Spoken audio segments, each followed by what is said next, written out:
Last Sunday का वचन याद है आपको? अगर याद है, जिसने सुना है तो उसको आसानी रहेगी आज का वचन समझने में। और मुझे नहीं पता कितने जन होमवर्क करके आए होंगे जो आपको दिया था। बहुत कम होंगे कि चैप्टर 16 आपने नंबर्स का पढ़ के आना था, क्योंकि उसमें वचन के भेद हैं। पिछले संडे से रिलेटेड वो चैप्टर था। जिन्होंने पढ़ा तो परमेश्वर आपको ब्लेस करे और आज का वचन आप अच्छे से समझ पाएंगे। जो लोग पिछला वचन सुन चुके हैं और आज और चैप्टर 16 पढ़ चुके हैं, बहुत आसानी होगी आपको आज का वर्ड समझने में। अगर जिन्होंने नहीं भी सुना तो प्रभु फिर भी आपके मनों को खोले, आप समझ पाए आज के वर्ड को। आज हम बात करेंगे मेंटरशिप के बारे में, उसके 4 पॉइंट्स के बारे में कि मेंटरशिप बिब्लिकल है कि नहीं, उसकी वैल्यू क्या है, उसका इंपैक्ट क्या है आपकी लाइफ के ऊपर। हम खोलेंगे दूसरा इतिहास, सेकंड क्रॉनिकल्स,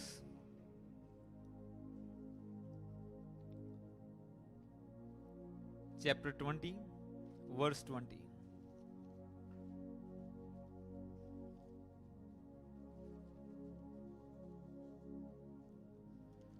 दूसरा क्रॉनिकल्स, दूसरा इतिहास, चैप्टर 20 उसका वर्स 20।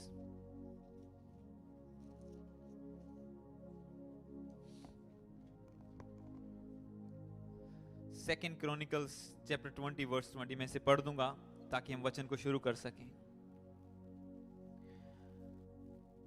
इस वचन में लिखा, वे सवेरे उठकर तकोआ के जंगल की ओर निकल गए और चलते समय यहोशापात ने खड़े होकर कहा, हे यहूदियों, यानी कि हे यरूशलेम के निवासियों, यानी कि परमेश्वर के चुने हुए लोगों, मेरी सुनो। अपने परमेश्वर यहोवा पर विश्वास रखो, तब तुम स्थिर रहोगे। उसके नबियों की प्रतीति करो तो तुम कृतार्थ हो जाओगे। हिंदी में लिखा है, पंजाबी में कोई और वर्ड होगा? सफल हो जाओगे। और इंग्लिश में मैं पढ़ूंगा इसको, MSG ट्रांसलेशन, जो मैसेज ट्रांसलेशन है इंग्लिश की। इसमें लिखा, listen to what I have to say, believe firmly in God your God and your lives will be firm.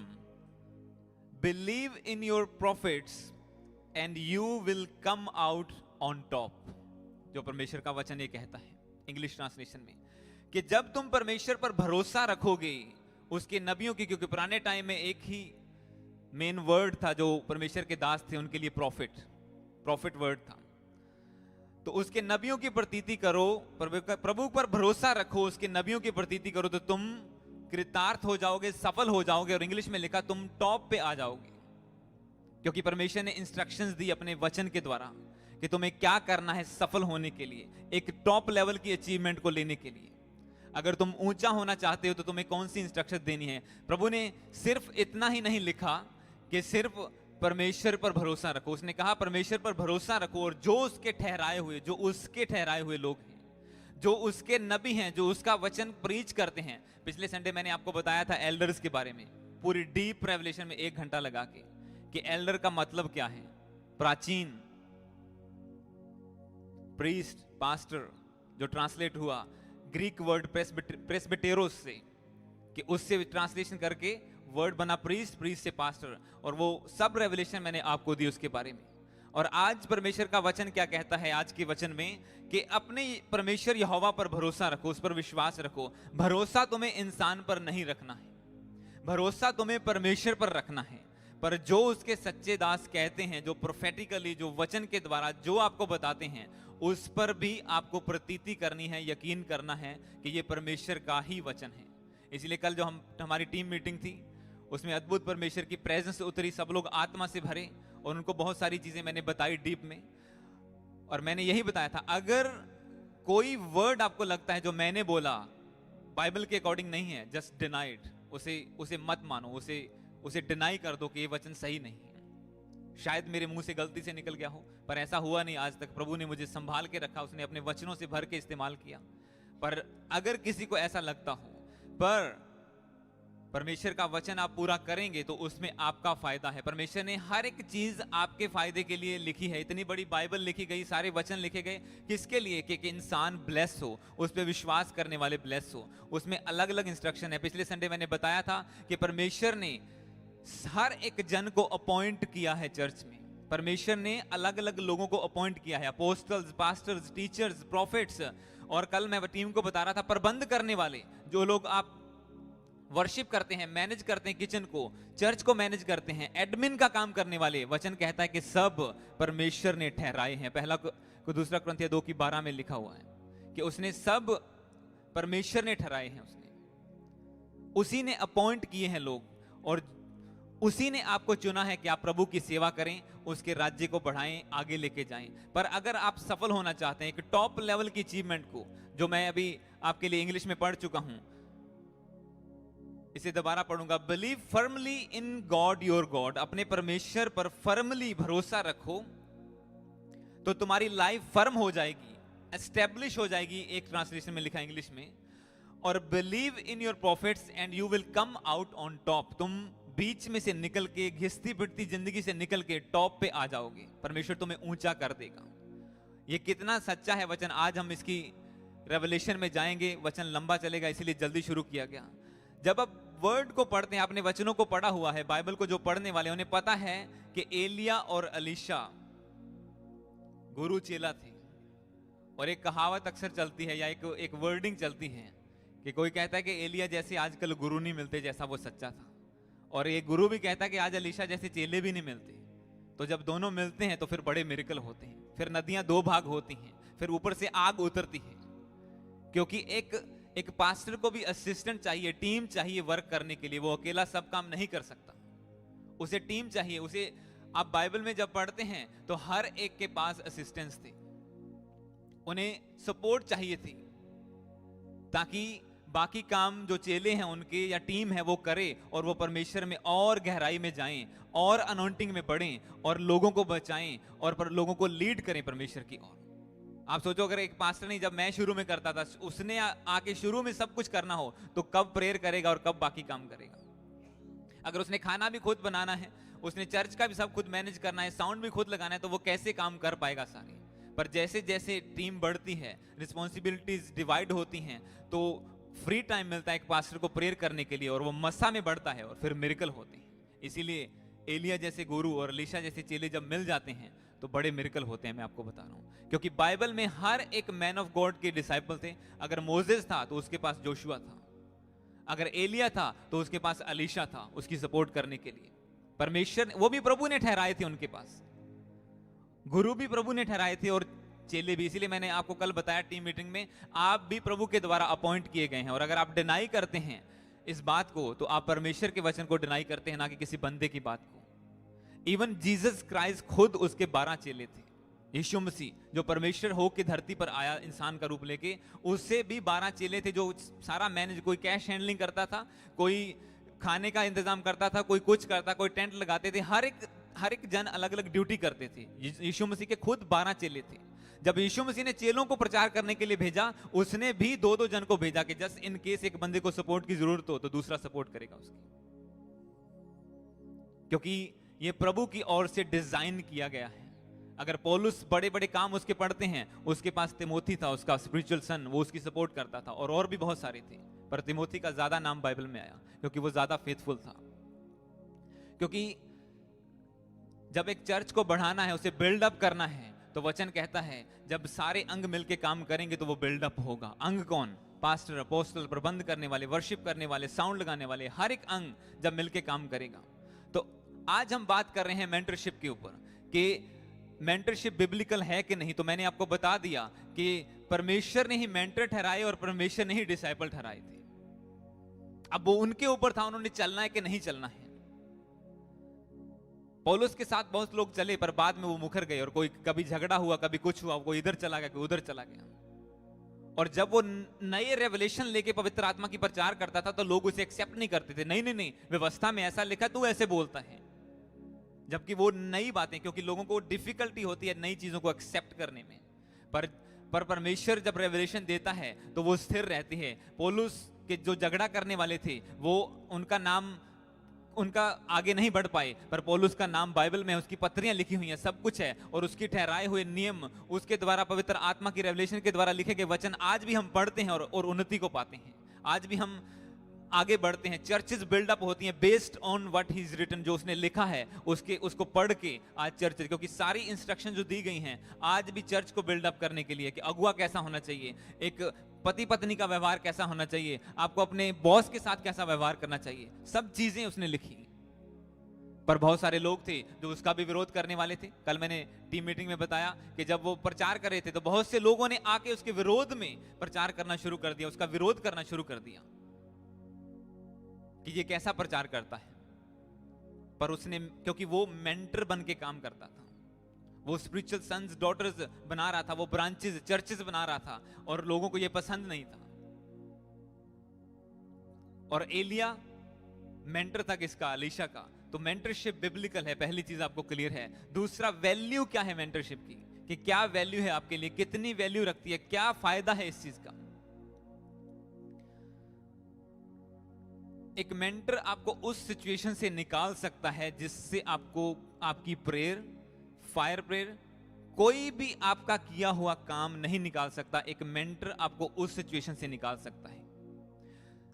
पहला मेंटर कौन था सबसे पावरफुल? यीशु मसीह खुद थे। जो अब नए नियम की अगर बात करें तो उसको पढ़ें तो यीशु मसीह के 12 चेले थे। यीशु मसीह खुद मेंटर थे, क्योंकि वो उन्हें टीचर कहते थे। मेंटर कौन होता है? जो टीचिंग करता है, जो बाइबल के वचनों को सिखाता है, जो प्रार्थना करता है दूसरों के लिए, जो उन्हें गाइड करता है हर विषय में। यीशु मसीह, आपने वाक्य को पढ़ा, एक चीज को पढ़ते हैं आप बाइबल में कि जब यीशु मसीह झील पर चढ़ के जा रहे थे, तूफान आ रहा था, तो पतरस ने कहा कि परमेश्वर अगर तू ही है तो मुझे आज्ञा दे, मैं तेरे पास आ जाऊं। पतरस कभी पानी पर चल नहीं पाता अगर यीशु मसीह उसे यस नहीं कहते, अगर उसका मेंटर उसे नहीं कहता कि yes you can do it, तू कर सकता है, तू आ जा। और जैसे वो पतरस बोट से बाहर आया किश्ती से, वचन में लिखा वो पानी पर चलने लगा और मसीह की ओर चलता हुआ उसकी ओर चला गया। पर जैसे वो बीच में आया, तूफान को उसने देखा, वो डूबने लगा। और वचन कहता है यीशु मसीह ने अपना हाथ बढ़ाया, उसे बाहर निकाला उस डूबते हुए पानी में से, उसे डूबने नहीं दिया। पतरस कभी समझ नहीं पाता कि मैं पानी पर चल पाऊंगा कि नहीं, उसका हिवाय नहीं होता अगर जीसस क्राइस्ट, उसका मेंटर, उसे गाइड ना करता। उसने गाइड किया, वो चल पाया, और वो डूब के मर जाता अगर उसका मेंटर डूबते हुए उसका हाथ ना पकड़ता। तो दोनों सिचुएशन में कि कैसे चलना है, क्या कर सकते हैं आप, एबिलिटी क्या है।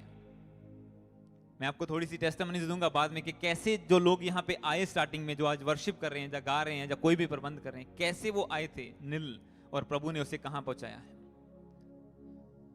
और जैसे प्रभु ने उसका हाथ पकड़ा, वो पानी से बाहर आ गया। और क्योंकि वो तूफान का टाइम था, कोई उसकी हेल्प नहीं कर सकता था, उसकी प्रेयर उसके मुंह से निकलनी नहीं थी। वो यीशु मसीह के साथ चला था, ये भी काम नहीं आ रहा था कि ये यीशु को जानता है, वो डूब जाता उसी टाइम और मर जाता। पर जैसे ही उसने कहा प्रभु, और जैसे मेंटर को पुकारा, तो प्रभु ने उसका हाथ पकड़ा, खींचा और उसे बचा लिया। और वही पतरस बाद में बड़े काम करने वाला बना। सोचो उसी दिन डूब जाता तो क्या करता। सेम तूफान, सेम चीज, सेम कंडीशन हमारी खुद की लाइफ में आई 2019 में, जब लगता था डूब गए हैं, कुछ नहीं बचा, चारों ओर अंधकार लग रहा था, और वचन भी ऐसा लगता था ये कैसे पूरे होंगे, जो हमारी कंडीशन है चर्च की, हमारे ग्रुप की, या हमारी पर्सनल लाइफ की, वो कंडीशन और वचन मैच नहीं करते, ये कैसे पूरे होंगे। प्रेयर भी, विश्वास डोल गया था कि यार प्रार्थना भी काम नहीं आ रही, क्या करें, कुछ भी नहीं काम आ रहा था। पर एक चीज थी जिंदगी में, मेरे स्पिरिचुअल फादर पास्टर अमृत संधू, जिनका नवा शहर में चर्च है, उन्होंने कभी भी हमें गाइड करना नहीं छोड़ा। जब भी मैसेज करते थे क्या प्रॉब्लम है, वो गाइड करते थे, नहीं प्रभु तुम्हें खड़ा करेगा। उन्होंने हमारा हाथ नहीं छोड़ा। और जैसे प्रभु ने पतरस को निकाला उस गहरे पानी से और बाद में वो प्रचार करने वाला बना, सेम एक्सपीरियंस मैंने किया है, सेम एक्सपीरियंस हमने किया है। हम डूब चुके थे, वो तूफान हमें ओवरकम कर चुका था, पर उन्होंने हाथ नहीं छोड़ा और हर बार पुल किया, बार बार पुल किया, और एक लेवल पे लाके, जमीन पे लाके खड़ा कर दिया कि चलो प्रचार करो आज। और आज उस प्रचार को आप सुन रहे हैं, क्योंकि तब लगता था कि नहीं कुछ नहीं होगा, अंधकार नजर आ रहा था, पर उन्होंने कहा कि नहीं, परमेश्वर का वचन पूरा होगा। मैं तुम्हारे लिए प्रार्थना करता हूं, मैं तुम्हें गाइड करता हूं। गाइड करते गए 1 महीना, 2 महीने, 6 महीने, 1 साल निकल गया और एक टाइम आया, फिर प्रभु ने कहा कि अब तुम तैयार हो। फिर प्रभु ने गाइड किया और फास्टिंग में, प्रेयर में गए और मिनिस्ट्री की शुरुआत हुई। क्योंकि मेंटर की वैल्यू क्या है आपकी लाइफ में, कितना आप उसे मानते हैं। और पिछले संडे मैंने आपको बताया था कि मेरे सामने क्या वैल्यू है मेरे मेंटर की। मैंने क्या किया जब वो न्यूजीलैंड में आए, कैसे उनको डबल ऑनर दिया, क्योंकि प्रभु का वचन कहता है उसके दास दुगने आदर के योग्य हैं। हालेलुया। तो पहला पॉइंट क्या कि मेंटरशिप बिब्लिकल है कि नहीं, वो मैंने आपको बता दिया। बाइबल में यीशु मसीह, एलिया, मोसेस सब मेंटर थे, उनके चेले थे। और उसकी वैल्यू क्या है, वो आपको डूबने नहीं देता जब आपका मेंटर होता है। जब आप उससे फोन पे बात करते हैं, आप बात करने के द्वारा ही आधा बोझ आपका हल्का हो जाता है। मैं बहुत दिन, 2-3 हफ्ते पहले मैं स्पिरिट में बहुत लो फील कर रहा था कि यार एक भरपूरी नहीं आ रही। ऐसा नहीं कि पवित्र आत्मा की प्रेजेंस नहीं थी, एक फुलनेस जो आपको फायर चाहिए कि आगे बढ़ने के लिए, लंबी प्रार्थना करने के लिए। मैं थोड़ा फील कर रहा था लो कि नहीं हो नहीं रहा। प्रार्थना कर रहा हूं, रोजे रख रहा हूं, सब कुछ कर रहा हूं, यहां तक कि मैं रात को 6 बजे रोजा शुरू करता था फास्टिंग और सुबह 12 बजे खोलता था। कुछ नहीं खाना 6 बजे से लेकर 12 तक, 18 घंटे का। और एक दिन पवित्र आत्मा, ये रोजे चल रहे थे, पवित्र आत्मा ने कहा कि नहीं आज तो पूरा रोजा रखेगा। और जैसे मैंने 6 बजे शुरू किया, पूरा रोजा रखा। और वो दिन अभी खत्म नहीं होता, प्रभु की आत्मा ने कहा तू इसे 3 दिन रात के रोजों में बदल दे। और 3 डे नाइट के रोजे रखे मैंने। और तब क्या हुआ, तब एक उसी टाइम में एक वीडियो जो 2 साल पुरानी में स्पिरिचुअल फादर की, जो पवित्र आत्मा से भरने वाली थी, उनके चर्च में मीटिंग हुई थी, night prayer, night praise and worship night, जो हमने यहाँ पे भी की थी न्यू ईयर में। वो वीडियो मेरे सामने आई। जैसे मैंने देखा, उसको देखते देखते मैं वर्शिप करने लगा। इतनी पवित्र आत्मा की भरपूरी आई कि मैं कंट्रोल नहीं कर पाया, मैं जमीन पे गिर गया अपने प्रेयर रूम में। क्योंकि आप जब वैल्यू रखते हैं कि ये मेरे मेंटर हैं, चाहे वो वीडियो में हैं, चाहे वो ऑनलाइन है, चाहे वो यहां पर हैं, तो वो अनॉइंटिंग, वो मस्सा आपकी लाइफ में उतरेगा ही उतरेगा। क्योंकि कई बार लोगों के यहां काम नहीं होते, पर कनाडा बैठे, इंडिया बैठे लोग पवित्र आत्मा से भर रहे हैं। बाद में मैसेजेस आते हैं, फोन्स आते हैं, टेस्टिमनीज को आपने सुना, वहां बैठे हील हो रहे हैं, वहां बैठे पवित्र आत्मा से भर रहे हैं। क्यों? उनके लिए वैल्यू ज्यादा है, वो ज्यादा वैल्यू दे रहे हैं। हम यहां बैठे बैठे इंडिया वीडियो देख के पवित्र आत्मा से भर जाते हैं। और ऐसे भी लोग हैं जो वहां चर्च में जाके खाली वापस आ जाते हैं। क्योंकि जब लोगों के पास वैल्यू नहीं होती कि नहीं ये प्रभु का दास है, जब वो वचन को नहीं मानते कि परमेश्वर पर भरोसा रखो और उसके दासों की प्रतीति करो, तो ये बाकी के वचन भी उनकी लाइफ में पूरे नहीं होते। जब जड़ ही नहीं है तो फल कहां से लगेंगे? जड़ होगी तो पेड़ उगेगा, तो फिर टाहनियां लगेंगी तो फिर फल लगेंगे ना। जब आप रूट को ही नहीं मान रहे तो फिर फलों की तो आप सोच भी नहीं सकते। क्योंकि ये सब चीजें पवित्र आत्मा के द्वारा आपको दी जाती हैं जब आप वचनों पर चलते हैं, उन्हें पूरा करते हैं। क्योंकि उस तूफान से हमें कोई नहीं बचा सका सिवाय इसके कि गाइडेंस हम करें। हम प्रार्थना करते थे दिन रात, सब कुछ करते थे, पर कुछ नहीं हुआ।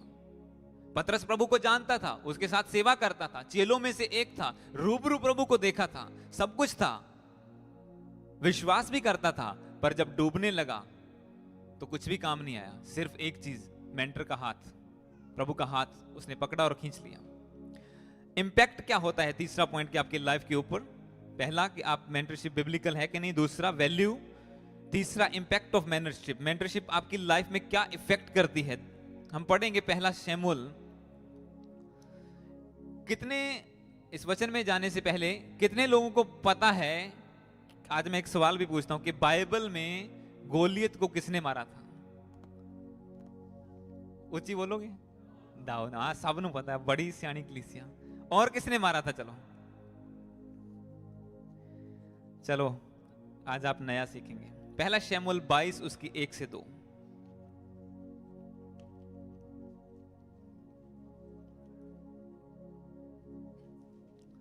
फर्स्ट शमूएल चैप्टर 22 वर्स 1 and 2।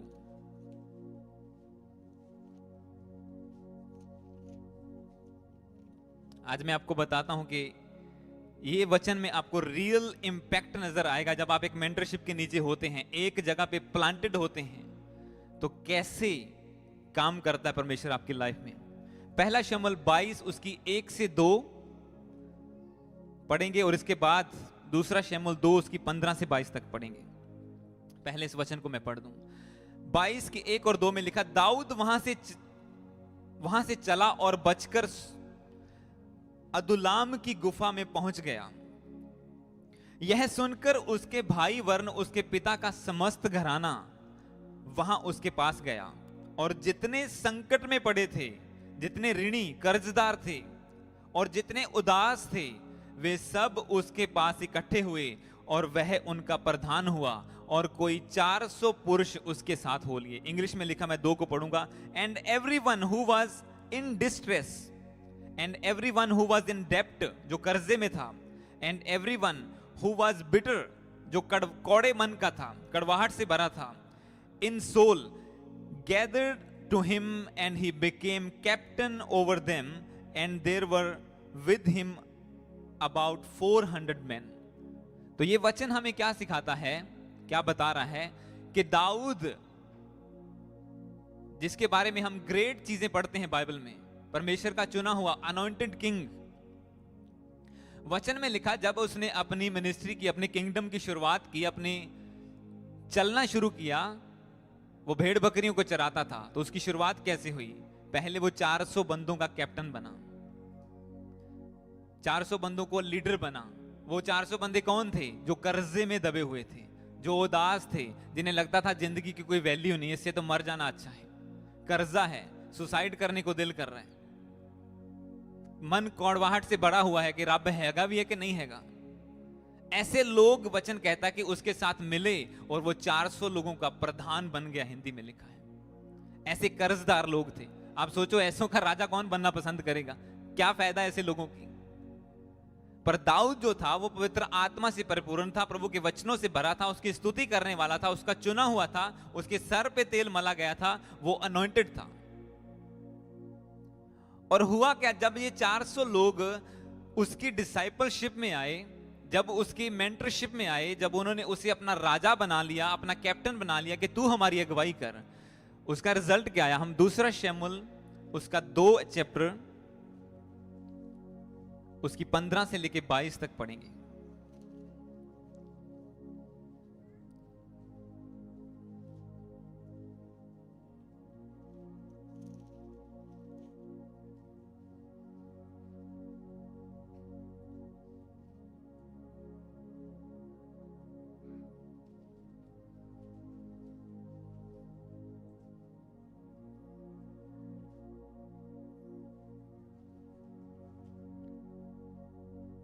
दूसरा शमूएल 21, 2 नहीं, ये रेफरेंस रॉन्ग है, मेरे को लग रहा था।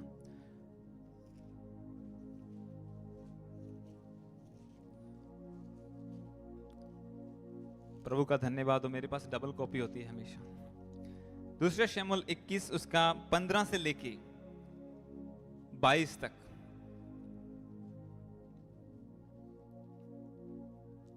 इक्कीस की 15 में लिखा, 2 शमूएल chapter 21 verse 15, The verse says, फिलिस्तियों ने इजराइल से फिर युद्ध किया, और दाऊद अपने जनों समेत जाकर फिलिस्तीन से लड़ने लगा, और दाऊद थक गया। तब यिशबोबनोब, जो रपई के वंश का था, और उसके भाले का फलतौल में 300 शकेल पीतल का था, और वह नई तलवार बांधे हुए उसने दाऊद को मारने की ठान लिया था। परंतु सरुआह के पुत्र अबीशे ने दाऊद की सहायता करके उस फिलिस्ती को ऐसा मारा कि वह मर गया। तब दाऊद के जनों ने शपथ खाकर उससे कहा, तू फिर हमारे संग युद्ध में नहीं जाने पाएगा, ऐसा ना हो कि तेरे मरने से इजराइल का दिया बुझ जाए। इसके बाद फिलिस्तियों के साथ गोब में फिर युद्ध हुआ, अगली लड़ाई, और उस समय हुशै सिबके ने रपाई वंशी सबको मारा। गोब में फिलिस्तियों के साथ फिर युद्ध हुआ, उसमें बैतलम वासी यारयो रगीम के पुत्र एलहनान ने गतवासी गोलियत को मार डाला। उसके बर्शे की छड़ जुले की ढोंगी के समान थी। फिर गत में भी युद्ध हुआ, और वहां बड़े डील डोल वाले एक रपई वंशी पुरुष था, जिसके एक एक हाथ पांव में 6-6 उंगली, अर्थात गिनती में 24 उंगलियां थी। जब उसने इज़राइल को ललकारा तब दाऊद के भाई शिमा के पुत्र योनातान ने उसे मारा। ये 4 गत में उस रपई से उत्पन्न हुए थे और वे दाऊद और उसके जनों के हाथों से मार डाले गए। आपको पता है ये लोग कौन थे जो मारे गए? ये रपई वंश। रपई कौन था? वो गोलियत। उसके जो रिलेटिव्स थे, कह सकते हैं उसके जो रिलेटिव्स थे, जो उसके डिसेंडेंट थे, जो गोलियत जैसे और गोलियत थे। 4 को किन्होंने मारा? जो लोग कर्जे के नीचे दबे हुए थे, जो लोग उदास थे, जिनकी स्पिरिट ब्रोकन थी। जब वो दाऊद की मेंटरशिप के नीचे आए, उसने ऐसा ट्रेंड किया उनको, तो वो गोलियत को मारने वाले बन गए थे। ये इंपैक्ट होता है रियल मेंटरशिप का आपकी लाइफ के ऊपर। जब आप परमेश्वर के भवन में आके सच्चे दिल से वचन को सुनते और मानते हैं, अपने मेंटर की वैल्यू रखते हैं कि जो सिखा रहा है ये सही है, ये परमेश्वर का वचन है, इसमें मिलावट नहीं है। आप उस वचन को मानेंगे तो परमेश्वर आपको एक गोलियत मारने वाला बना देगा। दाऊद ने अकेले नहीं गोलियत को मारा। वचन में लिखा 4 और लोगों ने 4 और गोलियत को मारा था। और वो 4 लोग कौन से थे? उन्हीं 400 में से थे। पर आप रेशो देखो क्या है? 400 में से 4 लोग थे जो इतने आगे बढ़ पाए। 400 में से 4 लोग थे, 1% रेशो आती है। और ऐसा ही आज क्रिश्चियन लोगों के साथ होता है। बहुत कम होते हैं जो जिस लेवल पे प्रभु आपको देखना चाहता है आप पहुंचते हैं, क्योंकि कोई हार्ड वर्क नहीं करना चाहता। सबके पास बहाना है, नहीं जॉब तो थक जाने, प्रेयर का टाइम नहीं हैगा, नहीं संडे शिफ्ट आ जाती है, चर्च आने का टाइम नहीं है, नहीं वचन पढ़ते हैं तो नींद आ जाती है, नहीं सेवा कैसे करें। घर में सब काम होता है पर यहां पे नहीं कर पाते क्योंकि सबके पास बहाना है। पर जब आप बहाने को चीर के प्रभु की सेवा में आते हैं, अब मेंटरशिप में, अगुवाई में आते हैं, उसकी वैल्यू रखते हैं, तो उसका बड़ा इंपैक्ट आपकी लाइफ में होता है। फिर उन 400 में से जिन 4 ने गोलियत को मारा, आप भी वैसे ही बड़े चट्टान को चीरने वाले बन जाते हैं।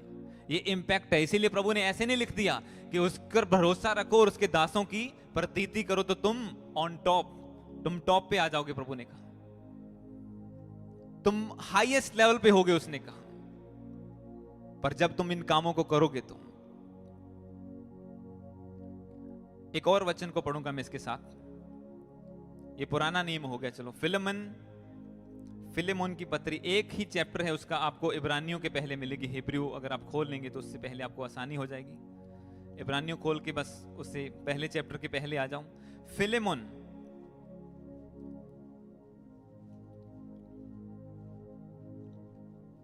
शायद फिलेमोन की पत्री इसको कहते होंगे। फिलेमोन, उसका एक ही चैप्टर है, तो पहला ही खोलेंगे आप। उसका 8 से लेके 11 तक मैं पढ़ूंगा। फिलेमोन ओदा पहला, ओदा इक्को ही चैप्टर, ओदी 8 से लेके 11 तक। अगर आप खोल चुके हैं, अगर नहीं मिला तो इब्रानियों खोल लो। इब्रानियों के पहले जो बुक है वही है, हिब्रू से पहले। Philemon chapter 1 verse 8। इसलिए यद्यपि मुझे मसीह में बड़ा साहस है कि जो बात ठीक है उसकी आज्ञा तुझे दूं, तो भी मुझ बूढ़े पौलुस को जो अब मसीह यीशु के लिए कैदी हूं, यह और भी भला जान पड़ा है कि प्रेम से विनती करूं। मैं अपने बच्चे ओनेसिमुस के लिए, जो मुझसे मेरी कैद में जन्मा है, तुझसे विनती करता हूं। वह तो पहले तेरे कुछ काम का ना था, पर अब तेरे और मेरे दोनों के बड़े काम का हो गया है। इंग्लिश में लिखा, formerly he was useless to you, but now he is indeed useful to you and to me. ये सिनेरियो में आपको समझाता हूं। वचन लिखा है कि मुझ बूढ़े पौलुस को ये जान पड़ा। पौलुस जेलों में गया, प्रचार किया, और जब जेल में अब वो बूढ़ा हो गया था, मेंटरशिप करते करते, कलीसियां स्थापित करते करते, पत्रियां लिखते लिखते अब वो बूढ़ा हो चुका था और जेल में था। एक बंदा ओनेसिमुस नाम का बंदा बाहर से जेल में चला जाता है। पता नहीं किसी दोष में गया होगा, कोई क्लैरिफिकेशन नहीं है। किसी भी तरीके से वो जेल में चला जाता है और वहां किससे मिलता है? वो पौलुस से। पवित्र आत्मा से भरे हुए एक मेंटर बंदा, जो मेंटरशिप करने वाला, उससे मिलता है। जो बंदा हो सकता है किसी दोष के कारण या किसी वजह से जेल में गया हो, जब वो एक रियल मेंटर से मिला, एक मैन ऑफ गॉड से मिला, तो पौलुस ने कहा जब वो जेल में आया था तो तेरे और मेरे किसी काम का नहीं था, ही वॉज यूजलेस फॉर यू। पर कहता है अब मैंने उसे सिखाया है। वो क्या कहता है? वो मेरी कैद में मुझसे जन्मा है। क्या वो पैदा हुआ था पौलुस से? नहीं, वो कह रहा था वो मेरा स्पिरिचुअल सन बन चुका है, उसने मुझे मेंटर बना लिया है। और अब तेरे और मेरे, फिलेमोन को पत्री लिख रहा है, अब तेरे और मेरे दोनों के बड़े काम का है वो। अब वो प्रचारक बन गया है। चाहे तू उसे यूज कर ले, चाहे मेरे पास रहने दे, तेरी इच्छा है तो हम दोनों में से किसी की भी सेवा करेगा, वो मेंटरशिप में चलेगा। मैंने उसे गाइड कर दिया है। एक यूजलेस बंदा जेल में जाके एक प्रचारक बन सकता है, एक डिसाइपल बन सकता है, तो हम जो खुलेआम घूम रहे हैं, हम क्या कुछ नहीं कर सकते? जिन्हें हर संडे टीचिंग मिली है, जो हर संडे, जो कभी भी प्रार्थना में बैठ सकते, कुछ भी कर सकते हैं, वो क्या कुछ नहीं कर सकते? क्योंकि परमेश्वर का वचन आपको गाइड करता है, आपको सिखाता है आपको क्या करना है। उसके अगुए आपको गाइड करते हैं। जो जितना मानेगा वो उतना ऑन टॉप पे आएगा, जैसा मैंने आपको वचन में बताया कि believe profits and you will be on top. Word ऐसा कहता है। तो मैंने आपको पुराने नियम से बताया कि शमूएल, जो बुक हमने पढ़ा अभी, कि दाऊद, हमने कभी ये नहीं सोचा कि यार ये चर्च में आया, ये बंदा किसी काम का नहीं, इसे कुछ नहीं आता जाता। निल बंदों को ट्रेंड किया, जिन्हें कुछ नहीं था, जिन्हें लगता था कि नहीं ये कर ही नहीं पाएगा, और वो सब आज प्रभु की सेवा कर रहे हैं। क्योंकि हम भी कुछ नहीं जानते थे, हम भी पापी थे। अगर प्रभु हमें चुन के धो के, हम तो पाप में गिरे हुए थे, और एक बपतिस्मा लिए बंदे को हम कह सकते हैं कि ये कुछ नहीं कर सकता? ऐसा नहीं है, वो कर सकता है। उसे गाइडेंस की जरूरत है, उसे मेंटरशिप की जरूरत है। और जब वो रियल मेंटर को लेगा और उसमें चलेगा, उसकी गाइडेंस में चलेगा, तो परमेश्वर उसमें से वो निकालेगा जो वो सोच भी नहीं सकता। पतरस कभी नहीं सोच सकता था पानी पे चलेगा, पर जैसे प्रभु ने बोला यस, वो चला पानी के ऊपर। कोई इंसान पानी के ऊपर नहीं चल सकता था, पर वो चला। उस डूबते हुए को कोई नहीं, ना तो वो जल्दी जल्दी किश्ती लाके उसे पकड़ सकते थे, और अगर प्रभु अपना हाथ ना बढ़ाता, उसकी प्रेयर कुछ भी काम ना आता। पर मेंटर ने उसे बचाया, मेंटर ने हमें बचाया। और एक मेंटरशिप के अधीन रह के 400 कर्जदार लोग गोलियत को मारने वाले, बड़े काम करने वाले बन गए, कि बाइबल में दर्ज है, उनके नाम तक लिखे हैं कि इस बंदे ने गोलियत को मारा। बाइबल में मेंशन है वो, फिलेमोन में, जो मैंने आपको पढ़ाया। इसी के साथ एक वचन को हम पढ़ेंगे, जो स्टोरी आप जानते हैं, पर आज के वचन का पार्ट है दूसरा किंग्स, सेकंड किंग्स, दूसरा राजा, उसका चैप्टर 2 वर्स 9 से 15 तक।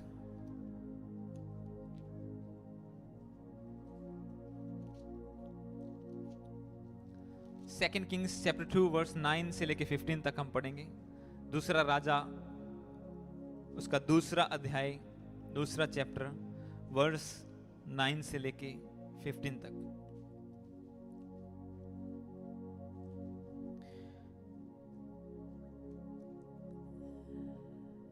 इस वचन में लिखा, उनके पार पहुंचने पर एलिया ने अलीशा से कहा, इससे पहले कि मैं तेरे पास से उठा लिया जाऊं, जो कुछ तू चाहे मैं तेरे लिए करूं वह मांग।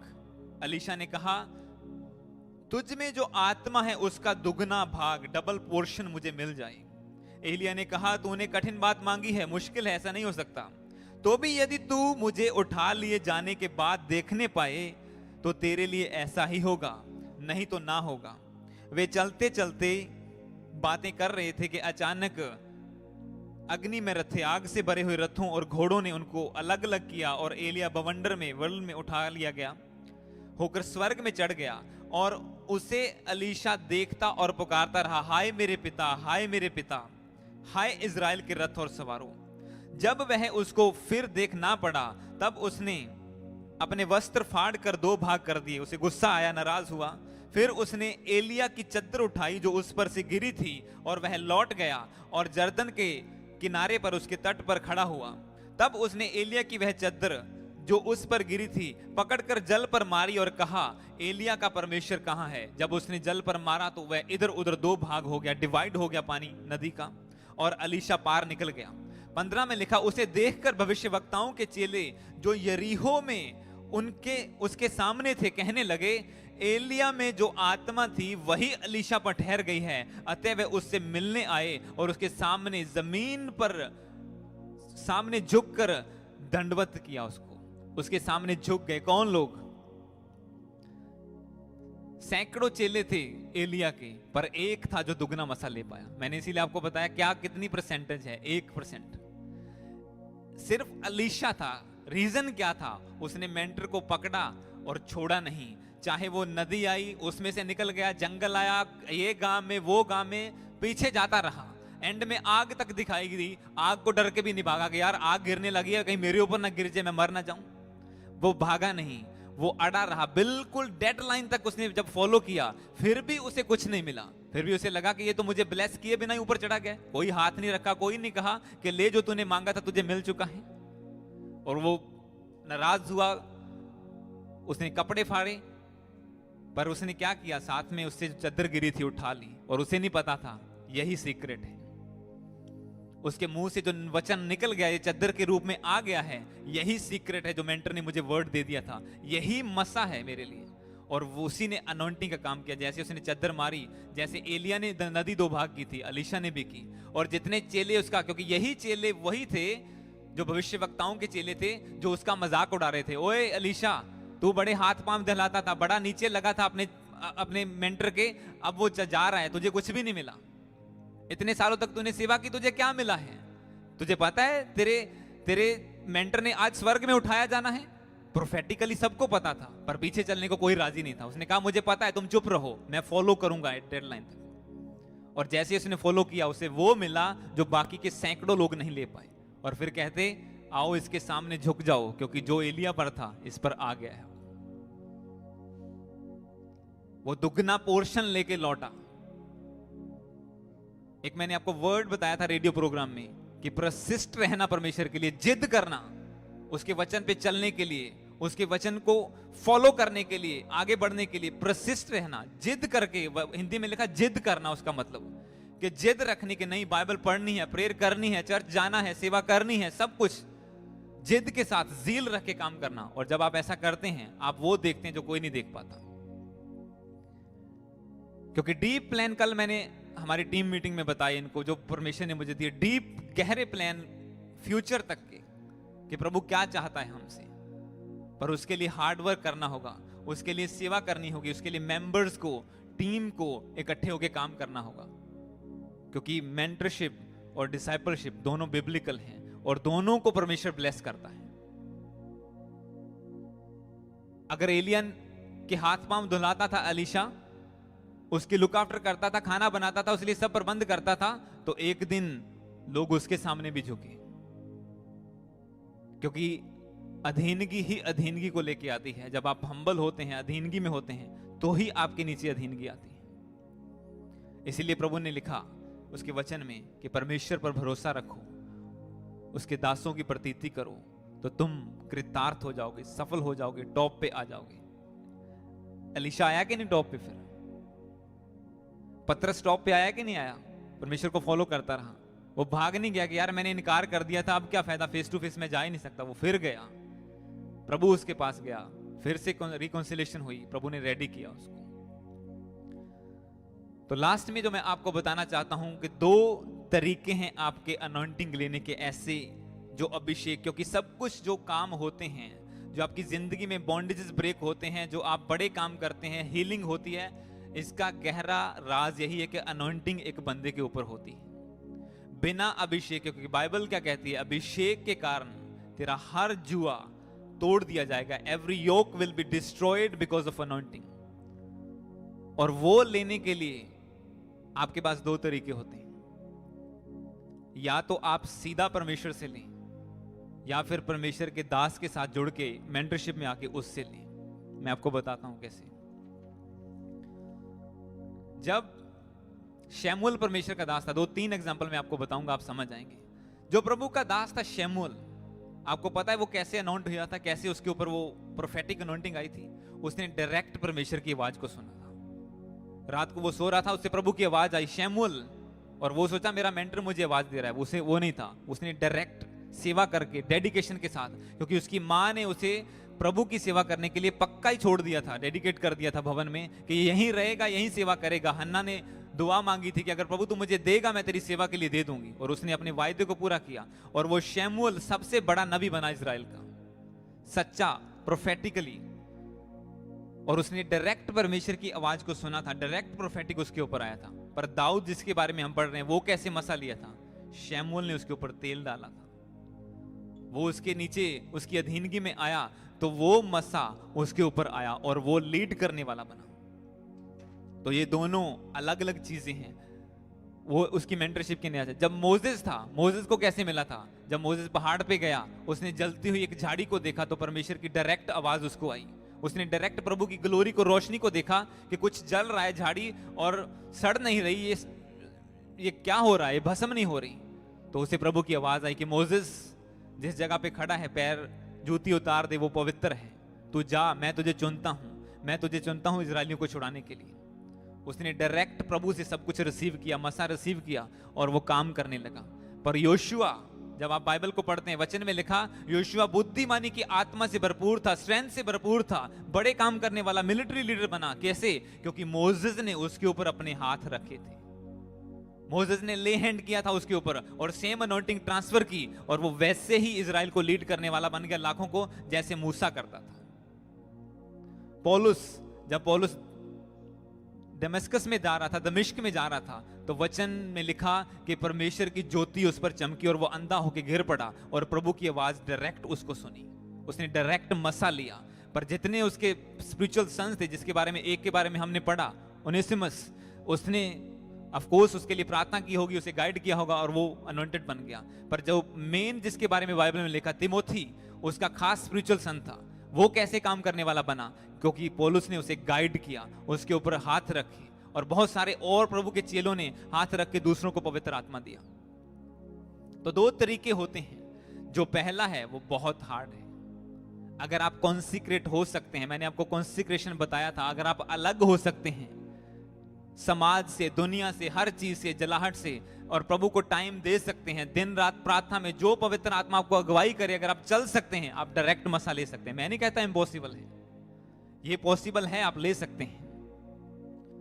पर जो परमेश्वर का आत्मा आपको अगुवाई करता है ना, फिर वो कान खड़े हो जाते हैं बंदे के। मैंने आपको बताया कि रात की फास्टिंग रखी, चलो दोपहर को खोल लेंगे। प्रभु का आत्मा कहता है नहीं, पूरा दिन रख, शाम हुई नहीं, 3 दिन डे नाइट फास्टिंग में जा, और 3 दिन डे नाइट फास्टिंग में।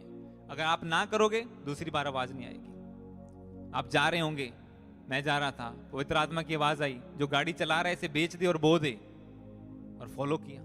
क्या करते? क्योंकि लेना आसान नहीं है परमेश्वर से। डायरेक्ट जब आप जाते हैं आसान नहीं है, इसीलिए प्रभु ने लिखा कि तुम्हारे लिए एक और भी रास्ता है। परमेश्वर पर भरोसा रखो, मेंटरशिप में आओ, तो तुम भी टॉप पे आ जाओगे। तुम भी वहां पे पहुंच सकते हो जैसे वहां पे परमेश्वर पहुंचाना चाहता है। करना तभी भी प्रभु ने, पर वो आसान कर देता है थोड़ा आपके लिए। आपको वो चीजें जो एक मेंटर उसमें से गो थ्रू होके सीखता है, वो धोखा खा के सीखता है कि ऐसे ऐसे चीजों से बिवेयर रहना, वो आपको अल्टीमेटली पहले एडवांस में गाइड कर देता है। मेरे साथ ऐसा हुआ था, you have to be careful. मेरे साथ ऐसा हुआ था, मैं इसमें से गुजरा, ये बंदा तेरे पास आया, इससे केयरफुल रहना, या इससे कह, या ये बात नहीं करना, या पुलपिट में ऐसा नहीं बोलना। वो सब चीजें एडवांस में आपको गाइड करता है। ये वैल्यू होती है एक मेंटरशिप की। तो एंड रिजल्ट क्या आता है आपको, मैं बताता हूं इसमें। तो मैंने बताया अगर आप प्राइस पे कर सकते हैं, आप डायरेक्ट ले सकते हैं, या फिर मेंटरशिप दूसरा है। एक लकड़ी जब पड़ी होती है, चाहे वो सैकड़ों लकड़ियों के साथ हो, एक ढेर में पड़ी हो, एक बड़ी वुड का पीस जो पड़ा है, वो कभी भी अपने आप नहीं जलेगा अनलेस वो खुद कोशिश करे कि वो एक बर्निंग टेम्परेचर पे आ जाए, तब उसमें आग लग सकती है। पर अगर एक लकड़ी चाहती है, अगर एक वुड चाहती है कि उसमें से आग निकले और लाइट निकले, तो उसे चूल्हे में आना होगा, जो लकड़ियां जल रही हैं उनके साथ ज्वाइन करना होगा उनको। जैसे ही वो उनकी अटैचमेंट में आएगी, वो उसमें से हीट भी प्रोड्यूस होगी, लाइट भी प्रोड्यूस होगी, फायर भी प्रोड्यूस हो जाएगी, वो चिंगारी बन जाएगी फिर। तो ऐसा ही क्रिश्चियन के साथ होता है, या तो रेडी हो जाए, सेक्रीफाइस करे अपना परमेश्वर के सामने और ले मसा, या फिर जो चूल्हा जल रहा है, जो हीटेड चर्च है, जो अनॉइंटेड चर्च है, उसमें आए और बर्न होना शुरू हो जाए। फिर देखो कैसे हीट निकलती है, फिर देखो कैसे लाइट निकलती है, चिंगारियां कैसे निकलती हैं। कई बार लकड़ी सूखी होती है, उसमें पटाखे भी पड़ते हैं, पटक पटक भी करती है वो, तो वो ऐसा भी होता है। हालेलुया। शुरू शुरू में लगता है कि नहीं यार ये तो लंबी प्रार्थना है, ये तो लंबा वचन सुनाते हैं, इतनी देर में तो यार सुबह शाम की दोनों मीटिंग हो जाती हैं। ऐसा नहीं है, फिर आपको बर्न होना पड़ता है, आप कुछ नहीं कर सकते। जब एक चूल्हे में आ गए तो कोई और नहीं है। अगर हीट प्रोड्यूस करनी है, लाइट चाहिए, चिंगारी फायर चाहिए, तो वो अपना आपको देना पड़ेगा परमेश्वर के सामने, उसकी प्रेजेंस में। क्योंकि यहां पे ऐसा ही हुआ है। जब नए लोग आए थे, मैं आपको एक तो देता हूं, एक यहां बैठी है, इधर आओ अनमोल, माइक लेके। इसके बाद एक ज्योति स्कूल टीचर जो, उसको भी बुलाओ, उसकी भी एक टेस्टिमनी देंगे। ये जब ये आए चर्च में नए, तो इन्होंने बैप्टाइज भी नहीं हुआ था, बपतिस्मा भी इनका यहाँ पे हुआ था। 1 मिनट में आप बताएंगे कि जब आप नहीं आए थे चर्च में, जब यहाँ नहीं आए थे, या यहाँ या मिनिस्ट्री में नहीं आए थे, तो कैसा था आपका, मतलब क्या लेवल था प्रेयर का, या क्या कैसे चलते थे आप? जब मैं मिनिस्ट्री से कनेक्ट नहीं थी, उदों जिदा सीरियल देख ले या गाने सुन ले। केड़ा सीरियल देखते सी? उल्टा चश्मा। उल्टा चश्मा बहुत देखती थी, डैडी कहंदे। ਉਹਦੇ ਤੋਂ ਬਿਨਾ ਮੈਂ ਰੋਟੀ ਵੀ ਨਹੀਂ ਖਾਂਦੀ ਹੁੰਦੀ ਸੀ। इस माइक दी आवाज आप करो। बोलो। ਉਹਦੇ ਤੋਂ ਬਿਨਾ ਮੈਂ ਰੋਟੀ ਵੀ ਨਹੀਂ ਖਾਂਦੀ ਸੀ। ਮੰਮਾ ਨੂੰ ਰੋਟੀ ਦੇਣੀ, ਮੈਂ ਨਹੀਂ, ਪਹਿਲਾਂ ਮੈਨੂੰ ਸੀਰੀਅਲ ਲਾ ਲੈਂਦਾ ਫਿਰ ਮੈਂ ਰੋਟੀ ਖਾਉ।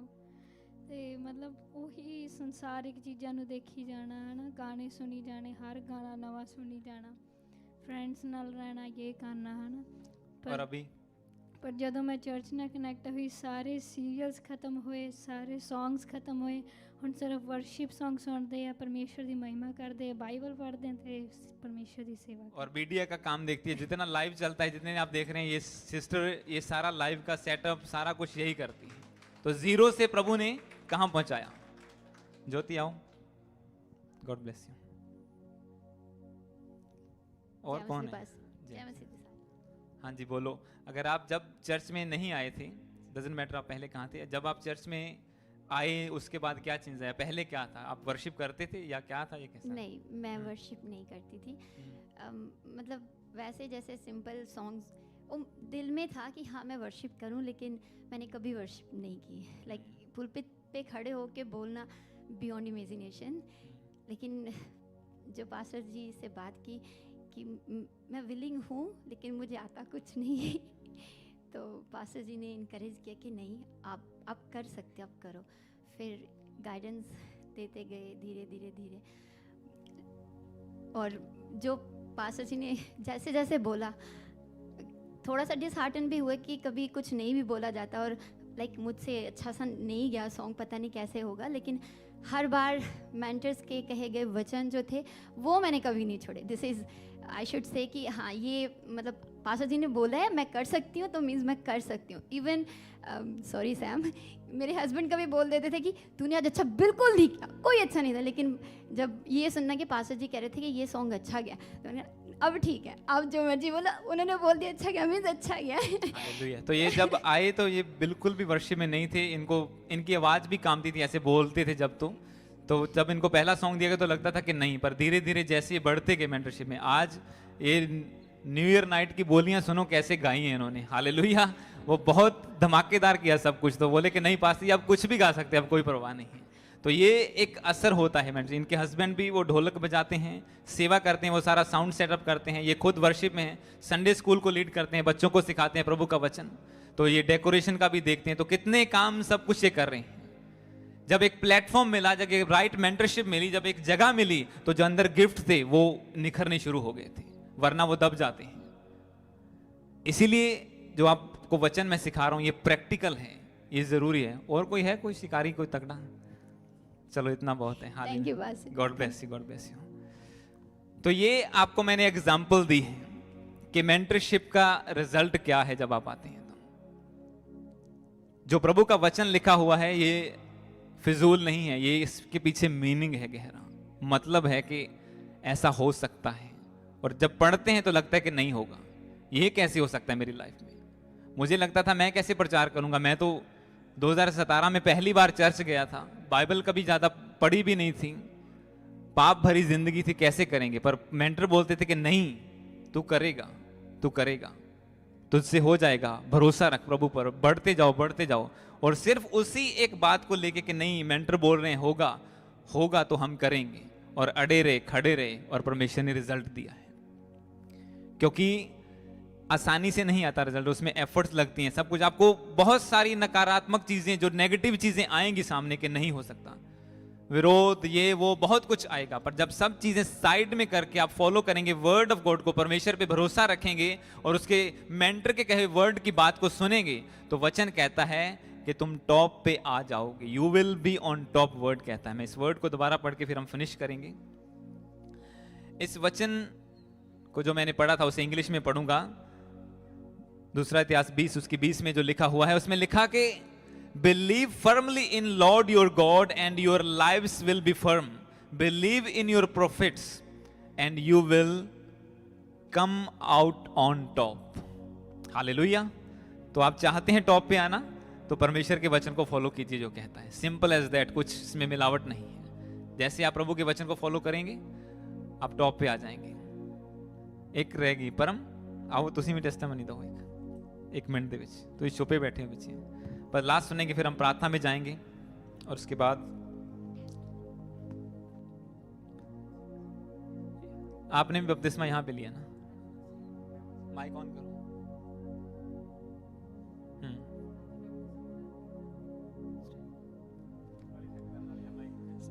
हाँ जी, बैप्टिज्म मेरा ਇੱਥੇ ਹੀ ਹੋਇਆ ਪਾਸੇ।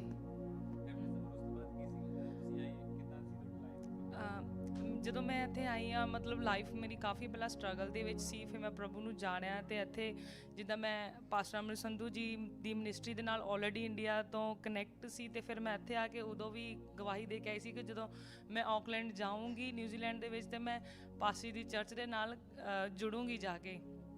ਫਿਰ ਮੈਂ ਇੱਥੇ ਆਈ, 1 ਸਾਲ ਮਤਲਬ ਡਿਸਕਨੈਕਟ ਰਹੀ, ਬਟ ਉਸ ਤੋਂ ਬਾਅਦ ਮੈਂ ਆਈ, ਫਿਰ ਪਰਮੇਸ਼ਵਰ ਦੇ ਕੋਲ ਆਈ, ਨੇੜੇ ਆਈ, ਪਾਸਟਰ ਜੀ ਨੂੰ ਮਿਲੀ, ਇਹਨਾਂ ਨੇ ਮੈਨੂੰ ਬਹੁਤ ਗਾਈਡ ਕੀਤਾ। ਮਤਲਬ ਪਹਿਲਾਂ ਮੈਂ ਮਤਲਬ ਕਿ ਇੱਦਾਂ ਸੀਗਾ ਕਿ ਮੈਂ ਮੰਨਦੀ ਸੀ ਪ੍ਰਭੂ ਨੂੰ, ਪਰ ਮੈਂ ਬੈਪਟਿਜ਼ਮ ਨਹੀਂ ਸੀ ਲੈਣਾ ਚਾਹੁੰਦੀ। ਮਤਲਬ ਕਾਫੀ ਲੇਟ ਮੈਂ ਬੈਪਟਿਜ਼ਮ ਲਿਆ, ਬਟ ਉਸ ਤੋਂ ਬਾਅਦ ਜਦੋਂ ਪਾਸੀ ਨੇ ਮੈਨੂੰ ਗਾਈਡ ਕੀਤਾ, ਫਿਰ ਮੈਂ ਬੈਪਟਿਜ਼ਮ ਲਿਆ, ਇਸ ਚਰਚ ਦੇ ਨਾਲ ਜੁੜੀ। ਫਿਰ ਹੌਲੀ ਹੌਲੀ ਪਾਸੀ ਦੀ ਗਾਈਡੈਂਸ ਦੇ ਨਾਲ ਮੈਨੂੰ ਉਹਨਾਂ ਨੇ ਵਰਸ਼ਿਪ ਟੀਮ 'ਚ ਐਡ ਕੀਤਾ। ਹੁਣ ਮੈਂ 4 ਸਾਲ ਹੋ ਗਏ ਪਾਸੀ ਦੀ ਗਾਈਡੈਂਸ ਦੇ ਥਰੂ ਇਸ ਮਿਨਿਸਟਰੀ ਨਾਲ ਜੁੜੀ ਹੋਈ ਹਾਂ, ਔਰ ਪਰਮੇਸ਼ਵਰ ਮੈਨੂੰ ਬਹੁਤ ਬਲੈਸ ਕਰ ਰਿਹਾ। ਮੈਨੂੰ ਕਦੀ ਉਸ ਤੋਂ ਬਾਅਦ ਕਿਸੇ ਸਟਰਗਲ 'ਚ ਨਹੀਂ ਮੈਂ ਪਈ, ਮਤਲਬ ਕਿ ਅੱਛੀ ਜੋਬ ਦੇ ਨਾਲ ਬਲੈਸ ਹੋਈ, ਬਿਲਕੁਲ ਵੀ ਕਿਸੇ ਤੋਂ ਮਤਲਬ ਵਰਕ ਵੀਜ਼ੇ ਦੇ ਲਈ ਵੀ ਹਾਰਡਸ਼ਿਪ ਨਹੀਂ ਕਰਨੀ ਪਈ। ਮਤਲਬ ਮੇਰੀ ਰੈਜ਼ੀਡੈਂਸੀ आई सब कुछ जस्ट इन ਜਦੋਂ ਇਹ ਆਏ ਸੀ ਤਾਂ ਇਹ ਬਿਲकुल बैप्टाइज भी नहीं थी। बैप्टिज्म मैंने इनको दिया था और ये सिस्टर को भी जो अनमोल था, बैप्टिज्म लिया और इनको बहुत पूछ किया तेरी आवाज़ अच्छी है वर्शिप कर, पर ये सीरियस नहीं लेती थी। पर बहुत टाइम लगा, इसको बहुत गाइड किया, पर आज ये वर्शिप में भी है और इसको रेजिडेंसी भी मिल चुकी है न्यूजीलैंड की, और इसे कोई भी स्ट्रगल नहीं करनी पड़ी। इसे जॉब मतलब कि बहुत आसानी से मिलता था। इसे इसकी खुद की टेस्टिमनी है कि इसे हर चीज़ बहुत आसानी से मिलती गई थी। रीज़न क्या था? जब आप प्रभु की सेवा में होते हैं, राइट गाइडेंस के नीचे होते हैं, तो आपके लिए रास्ते परमेश्वर खोल देता है। आप उसके वचन को पूरा करेंगे तो वो आपके लिए अपने वचनों को क्यों ना पूरा करेगा। जब वो कह रहा है कि तुम परमेश्वर पे भरोसा रखो और उसके प्रॉफिट की प्रतीति करो तो तुम टॉप पे होगे, तुम सफल होगे, तो वो सफलता क्यों ना देगा। ऐसा थोड़ी होगा। प्रभु कहता है कि तुम आधी लाइन पूरी करो, मैं अपनी नहीं पूरी करूंगा।